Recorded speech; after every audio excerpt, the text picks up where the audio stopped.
Gaan ang kaalaman ng 60 Pinoy na nagtapos sa Basic and Advanced Computer Training para sa Reintegration Program ng Philippine Overseas Labor Office.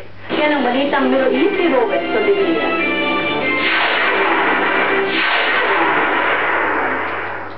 Walang pagsidla ng tuwa si Nanay Nida Manzanilla nang matanggap niya ang certificate para sa PC Assembly and Troubleshooting Training na ibinigay ng Polo OWA. Kami po yung mga gumraduate dun sa PC Assembly na inilansad ng Polo at OWA.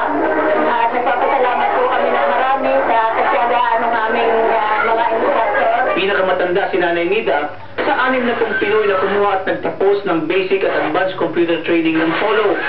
Balak ni Nanay Nida na magtayo ng computer shop sa Pilipinas, kung kaya't malaking tulong para sa kanya ang training.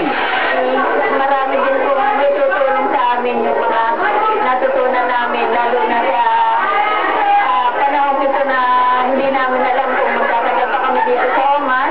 Ang reintegration program ay proyekto ng Philippine Overseas Labor Office para magbigay ng bagong kaalaman para sa mga Pinoy na balak mag-for good sa Pilipinas. Kaya naman nagkaroon ng bagong oportunidad para sa bagong trabaho ang 60 Pinoy na nagtapos ng Basic and Advanced Computer Training. Kaya po, yung mga kaguluhan sa iba't ibang lugar, kami rito sa Hongkong ay masaya at patuloy na kasama. Hindi kaya't namaliyang ng iba pang Pinoy na kumuha ng training na binibigay ng Polo. Lubos naman ang pasasalamat ng Polo OWA sa suportang ibinigay ng mga volunteer instructors.